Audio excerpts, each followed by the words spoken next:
Hello and welcome everyone to Friday Night's Talks. I'm Joe. Here with me is my co-host Black Knight. How are you doing? Hello. I'm a Yeah, bit tired, but okay. you're a bit what? A bit tired. Uh, um, sorry, I just had to. My volume was lower than I expected. Apparently, before my walk, I was watching a bit of a movie. Actually, I was listening to an audiobook of Oswald Spengler's *Decline of the West*. You familiar with it? Hmm. Uh, I'm not sure. Well, I before. recently in the last years didn't have enough time to Oh, read it's okay. a lot of stuff. You know. So this is a 1920s classic where it theorizes that civilization is cyclical, but that during a period of growth you call a period culture, and during towards the end you call it, when it crystallizes, you call it civilization. But that the Romans and the Greeks belong to one period. Um, the medieval period doesn't count as a civilization. Yeah, it's that usual Brazilian contempt for medievals. But more than that, there's um, the belief that part of that period is attached directly to the Western civilization, which is called Faustian civilization. And there's a few others like Indian civilization, Chinese civilization, and whatnot. The trouble with the theory is that Chinese civilization did not end when Spengler believed it did, because he thought it was a thing of the past in a way. When in reality, even in his time, it was still active and ongoing. India never had a civilization. We know that. Never did. There's no such thing as Indian civilization. Um, Apollonian civilization is basically Greco-Roman. During their heyday, that great period. There's Magian, which is supposed to be, I think, the peak of Arabic civilization. But the trouble with the peak of Arabic civilization is that, um, a lot of the best advances and whatnot come from Polish and Greek sultanas and whatnot. Yeah, it's So pretty there's much some, stolen. yeah. So it's more an extension of Greco-Roman stuff and Slavic civilization, and but this is I'm just in the first chapter. It's very interesting. The guy's, regardless of my criticism, I can tell he's very intelligent. You know what I mean? Very smart man. He was a German from the 1920s. Like, so you just know he's smart. But there's still some problems with some of his theories, and he's reaching with some ideas. But overall, it's pretty good. Um, but one thing I wanted to discuss was that um, was the idea that Chesterton had, in contrast to Spengler. Chesterton believed, yes, similarly in cyclical historic periods, but he believed that Christianity, though, was eternal. It suffered many deaths, and it always came back stronger. You know what I mean? Like, um, a form of Christianity perished, and then it'll rise back up from the flames because it had a God who knew his way out of the grave. So you might get like Christianity after a form declined and struggled up until Charlemagne. You know what I mean? Like from like the fall of Rome in the West to Charlemagne. There's this period there in the West where it's dying or it's dead. Then it comes back stronger and greater than ever. Then you have like a couple of centuries later, it dies in the East after a form. When Constantinople falls, but it comes back stronger and more passionate than before. You know what I mean? Like Chesterton took a different outlook that Christianity cannot die, and that the idea is, for example, it seems to have suffered a death after a form with the French Revolution and even a few of the revolutions before that. If you look at like the English Revolution in 1649, But if you look at the way history works, like it's getting to be more and more popular around the world, around Europe and Asia. So it comes back. You can't quite kill this religion. So Chesterton is someone I really quite like. But what my question is with literature is that I I've simply taken a bit of notice of how the because I had a course the other day, and my instructor yesterday was, because I'm getting my drivers upgraded, and the thing is, he's a big fantasy fan, but he said the Odyssey is just fantasy fun. You know what I mean? And I said, oh yeah, I agree, but it comes from Homer, and he's like, bah, Homer, Gilgamesh, all that stuff's fantasy. And he didn't say it like dismissively. He said it like it's all fantasy. And you have him. He's not a professor or anything, but he's just like, he's very well educated, very cultivated, mostly an autodidact. So he's just said, it's all fantasy, it's all mythology.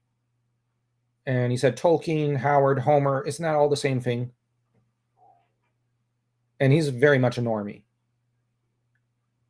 What do you think? And what I was going to say though is that the genre, if you look between Virgil, like around that time, or shortly afterwards, and Roland, there's this extensive period of, like, there's not new myths being forged in the European world, right? Then you get Roland, you get the Arthurian, well, you get all these different grand tales, like of Brutus, of the Trojans, of Roland, whatnot, like this continuation of the Greco-Roman stuff. Then you get the Arthurian myths, which becomes its own variant. And then you get, after that, you get the collection of fairy stories and folk tales of from around this, I think the 1680s up through to the late 19th century, right? But in the meantime, you have over in Asia, you had Genji Monogatari, you had Heike Monogatari, and all of its variants, its spin-offs, and you had Taiheki, and you have the Romance of the Three Kingdoms, the Journey to the West, and whatnot. But then it kind of dies in China for a few centuries while it's still strong and solid in Japan. And Korea gets its own variant, I think, in the 18th century when they write a novel of a fantasy prince who goes off and conquers an island and forges a fantasy utopic kingdom. And you have in the West, suddenly the Lord of the Rings, Conan and whatnot in the 20th century. So what my question is that, is this genre killable? You know what I mean? Like, because there's a lot of talk of the genre is dying and it's not what it once was. We all hear it all the time online. So I guess my question to you was, this thing dies for a few centuries or even a few decades, and then it just pops back up. And it just pops up with a grand new epic or something. And it's not that it dies. It's more like it hibernates. It enters into a period of hibernation. It doesn't truly die. That's what Chesterton said about Christianity. Yes, he said it just hibernates for a while. Yes, it just hibernates. Hibernates, then wakes up, goes to the gym, and picks up some chicks, gets swole. Picks up some chicks and gets back into the game. Pretty much. So it's pretty it's pretty much the same. Some things die which are not that as resilient, but let's see. For as long as you have these like basic tenets of humanity, all of these items that we spoke of, they cannot truly die. They'll just rest for a while, hibernate, and then come back. Of course, some of the points about the civilizations, like the cyclic nature of civilization. Well, everything is like it's a circle. You have the circle of life. Things are born, they live, and they die. And out of their deaths, other things are nourished, and they gestate, and they are created then, and they live and they die, and it's like an endless circle. But that's the nature of things. And what can we say? Let's talk about, for example, myths and legends. It's that once they are created, that's why they are so resilient. Once they are created, the harder you try to destroy them, the more others will create and preserve. Like by creating new myths and new legends, they will preserve the old ones, because there will be parts of the old ones into the new ones, like transmogrifying into the new ones. That's why nothing new is truly new, and nothing old is truly old, because they are almost one and the same. Yeah, one's just an extension of the other. And if you cannot, like, that's why all of these, like, Hollywood genius galaxy brains, who say, yes, we must kill the old, we must do this and that. That's why they're a fucking joke, because they have They're trying to kill base. it. Yeah, they have no base to stand on. And they're trying just to kill like, it, but they can't. they're just like shooting themselves in both legs. Yeah, and they think they can. It's like they're trying to arm wrestle with a bear, but they don't realize it's a polar bear, and it's got a hair trigger temper, and it hasn't eaten in days, so that it's just going to maul them. That's basically what they're doing. A hamster can maul them. Fair. A nice Christian crusading hamster. Oh, cripes! I just gave you an idea for a story, didn't I? Do you know? Well, no, I'm already doing it. I mean, okay. They have this like so-called secret society, which is called the Digger Society. Mm-hmm. And they have, I really dig it. they dig a lot of stuff. And they actually went on a crusade of sorts, epic quest. Mm-hmm. It's almost like a tower defense quest, where they strive to exterminate as many baddies as possible. And that's why they have this giant crew of statisticians, and every single hamster is in on it. Even the normal hamsters. I cut out. Hello? My internet. Hello, can you hear me? Yes, I can. Okay. My internet got weird there. Sorry about that. Well, and so they gather all of these data of how many baddies are killed. It doesn't matter which type and by whom, as long as it's a hamster. And they basically consider that this is their great hamster burden to the people who gave them sentience and who protected them and helped them nourish their kind, the people, and that's the humans. That's humanity. And this is one of the one part of the Great Hamster Burden is to spread joy via jokes and laughter.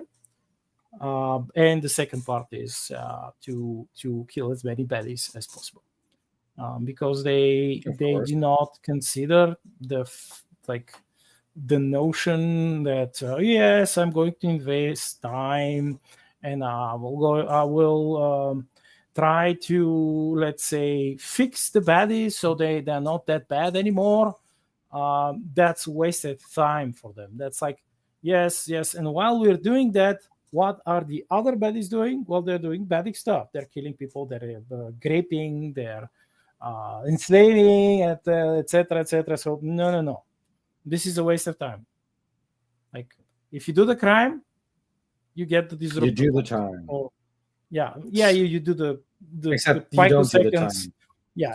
You do the picoseconds that they need to laser you to death or railgun you to death or whatever.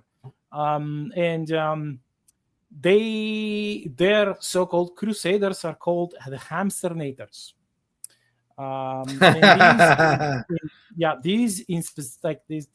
They have they may not be big, they may not have like super powerful muscles, they do not look like Arnold Schwarzenegger or Rambo, but they are miniature versions of them.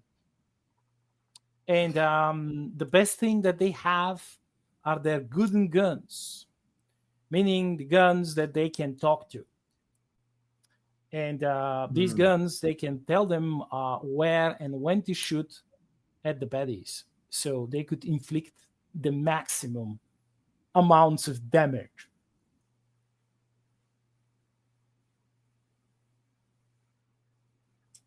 And everyone thinks that they're crazy. Well, they are. Absolutely. Yeah. Well, they thought that Joan of Arc was crazy. Yeah. Because the trouble is supposedly she was hearing voices. Well, it was God and his angels. Yes. But, well, what French Catholics tend to say is the real question when it comes to her is whether or not you think France has a mission, a destiny, and any value as a nation. That's the real question that a lot of us hear. And if you say she was crazy and she wasn't really what she said she was, then what this is a total subversion and deconstruction of everything that is France. Which, how do I put it? I've actually had this conversation a little while ago with someone, and the French point of view is in a way that the prelude to the French story is the conquest de Césaire over Gaul. Like the conquest of Gaul. The prologue is Clovis. Well, actually, it's Clovis and his dad. This is the prologue.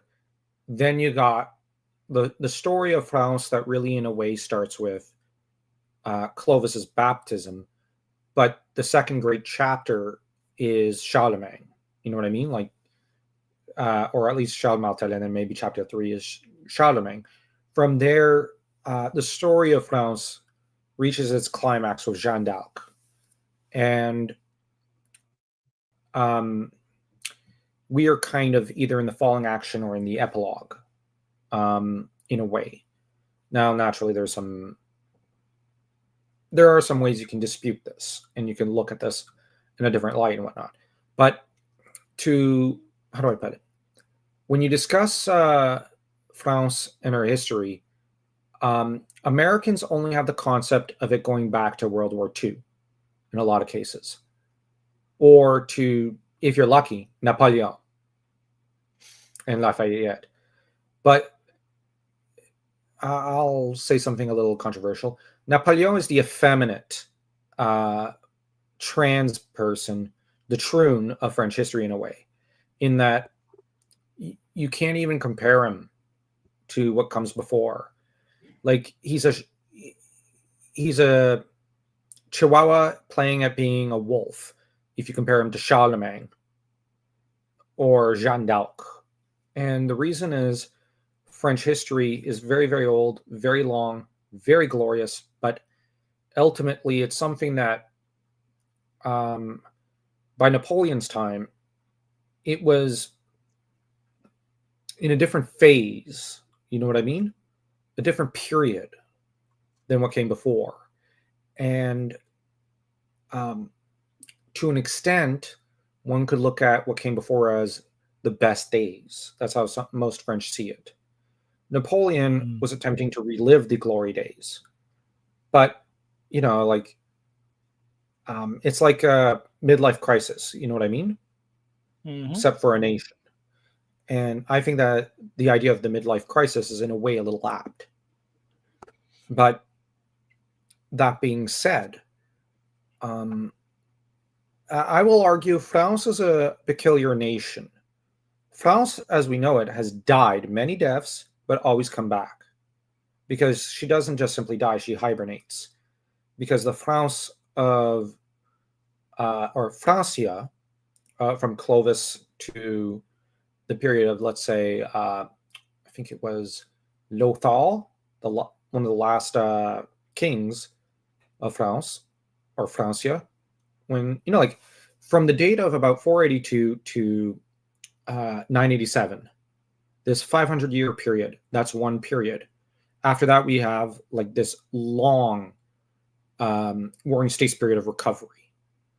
You know, it's going to take centuries for France to even recover and build something more lasting on this desiccated, burnt, nuked soil in a way.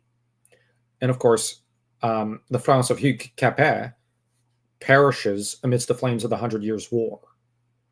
And the France that's born after Jeanne d'Arc perishes arguably in the wars of religion. And then that France perishes in the revolutionary conquest by Robespierre and his ilk. So, you know, like different phases, a different kind of France in a way. But you can't quite get rid of it.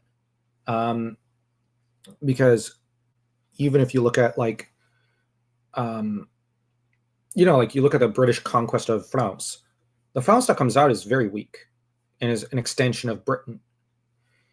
And then the France that, you know, goes into World War II is a very different France that comes out of World War II. And it's still diminished because, you know, it's an extension of the US, but the France that's within the EU right now, I would argue, is far stronger in a way than the France that was the barking Chihuahua of Britain. You know what I mean? Like, maybe not on a cultural level. On a cultural level, Dumas, Maquet, Hugues Capet, these big people, these amazing figures are in the 19th century under Britain. So in that regard, Britain did a great thing for France. Britain crystallized France culturally. You know what I mean? But then you look at, I've been thinking about France under the European Union, and there's a lot of subversion. There's a lot of deaths. But when you look at like the bande dessinée of Schtroumpf, of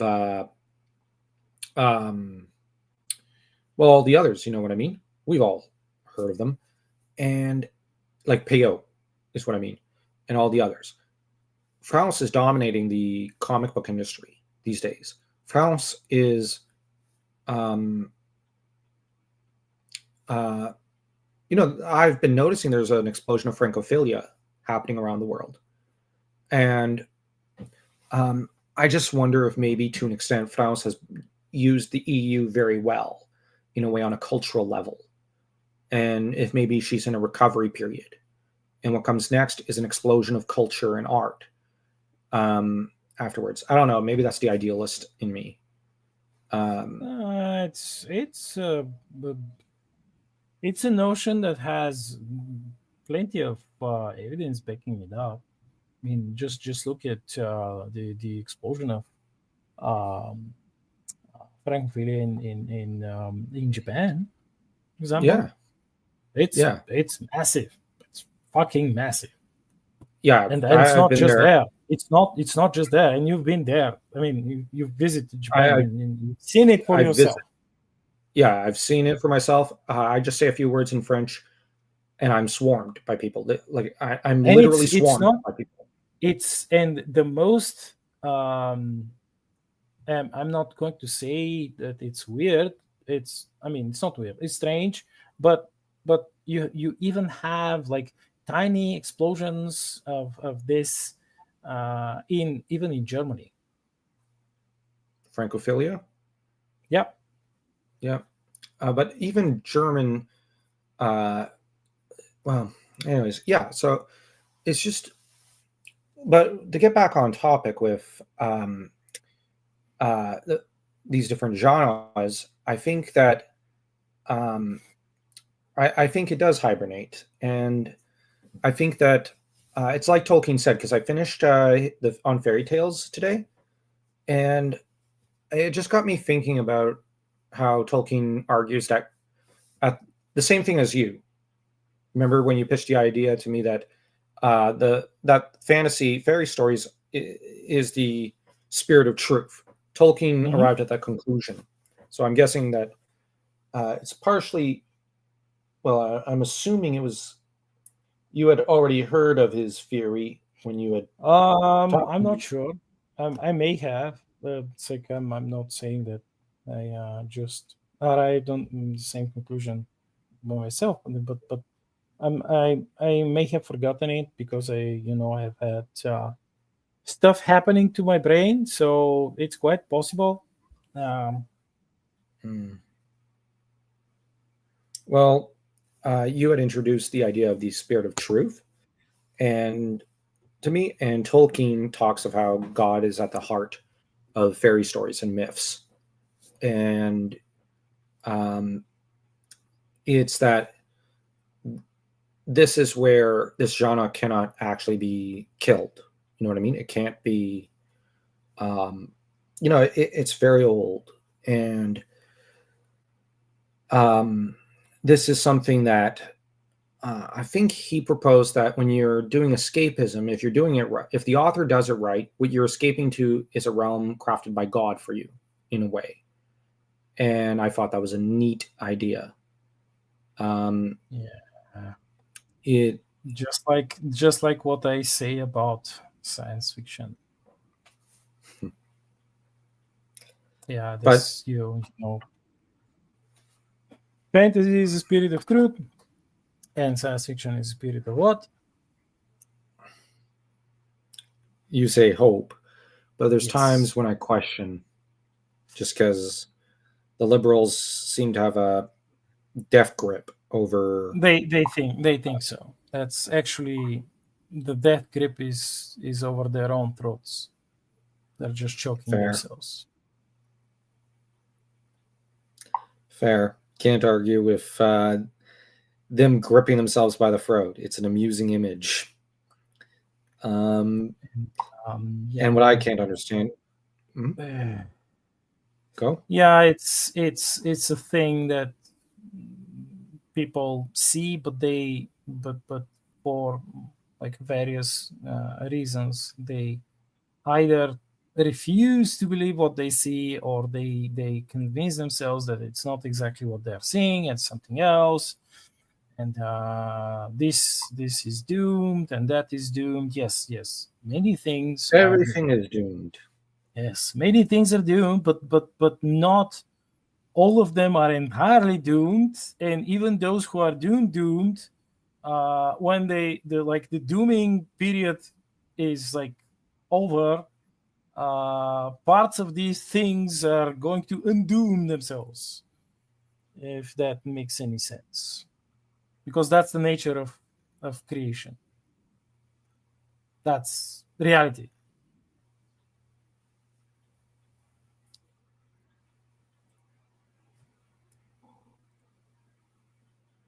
Yeah. Hello.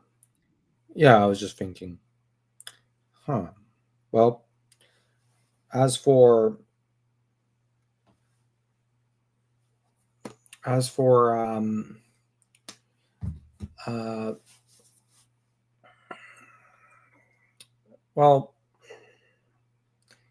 I do wonder if, because it looks like, from what I'm seeing, a shift in perspective on is happening on the Crusades, and I'm wondering if maybe we'll also see some Crusader fantasy fiction in the coming years.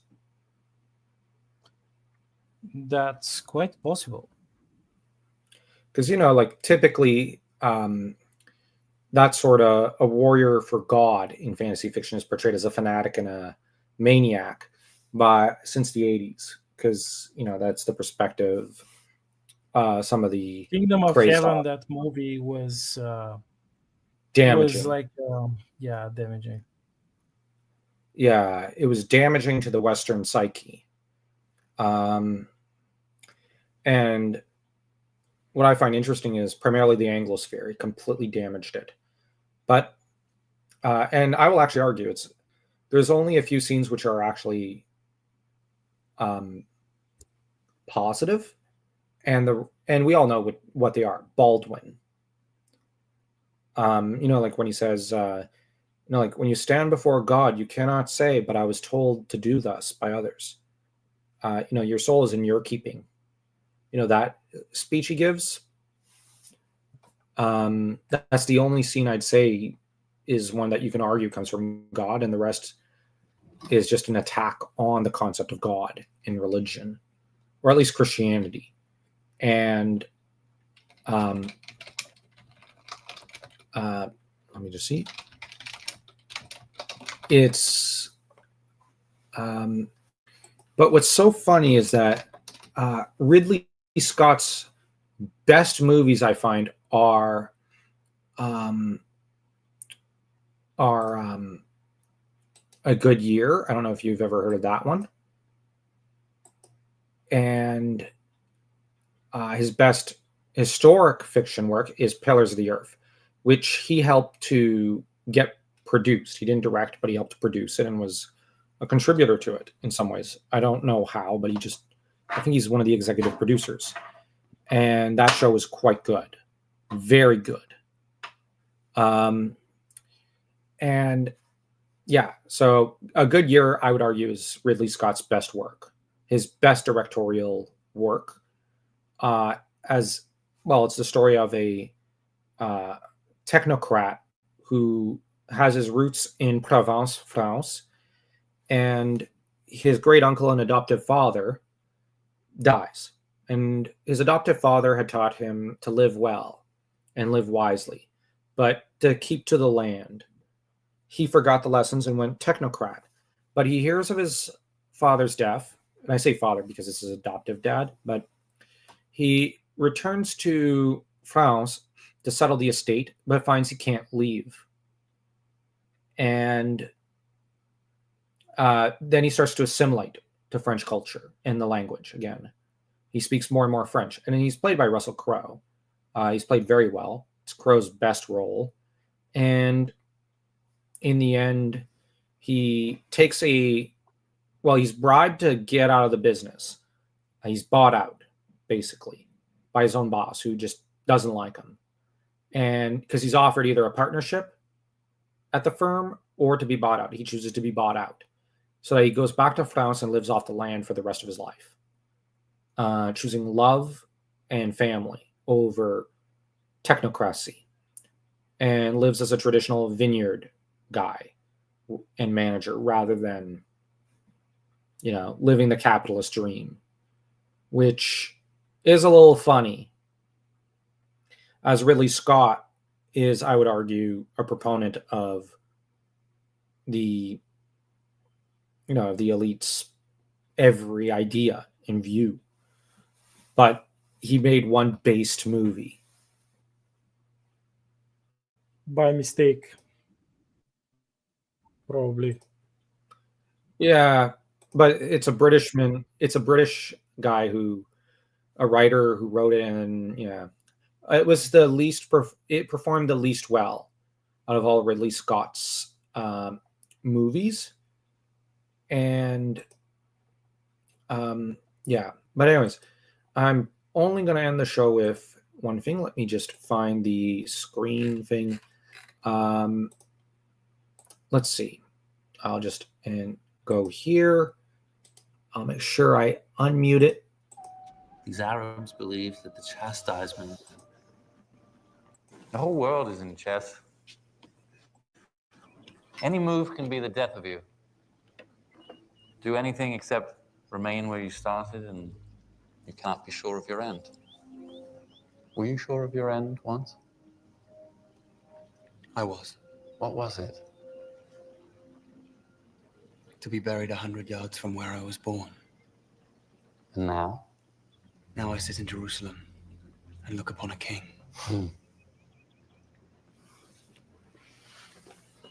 When I was 16, I won a great victory. I felt in that moment I would live to be 100. Now I know I shall not see 30. None of us know our end, really, or what hand will guide us there. A king may move a man. A father may claim a son. That man can also move himself. And only then does that man truly begin his own game. Remember that howsoever you are played, or by whom, your soul is in your keeping alone. Even though those who presume to play you be kings or men of power, when you stand before God, you cannot say, "But I was told by others to do thus," or that virtue was not convenient at the time. This will not suffice. Remember that. I will. Yeah, that's the only based scene in the movie. The only scene in the movie worth anything, except for one or two others, but primarily it's this one that I would argue makes the movie and people remember so fondly. Like, people remember this scene, but the rest of the movie is, in hindsight, fairly problematic, and this is... Yeah, not to mention it's quite not historically accurate, but No. then again, this is a Hollywood movie, so we cannot expect them to. And we have to bear in mind, Ridley Scott's the same guy who wanted fantasy armor and swords and all sorts of fantasy stuff in his Gladiator movie, where the historian in question wanted her name removed as a consultant. And then he thanked her, which destroyed her history career. Yes, I remember that. She had objected and said, did you watch the second one? The second Gladiator movie? no, because I couldn't stand the first. The first one I hated with passion. Watch it. Don't watch it. Yeah, the first one was terrible. It was trash. I wasn't going to suffer through the second one because I knew what the second one would be like. If the first one came out in this year, people would not look on it fondly. And the only reason they remember it fondly was because it came out in the year 2000. The game has, like, this, what is it? The way he plays the game hasn't changed. It's just the viewers have changed. You know what I mean? Yeah. That's how I see it. Yeah. But, yeah, Kingdom of Heaven. Yeah. But anyways, I've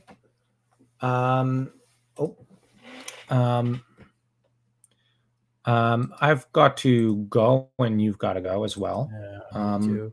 It's quite late where you are, and I'll just say that thank you for coming along here again, and that people should try to find Black Knight on Substack.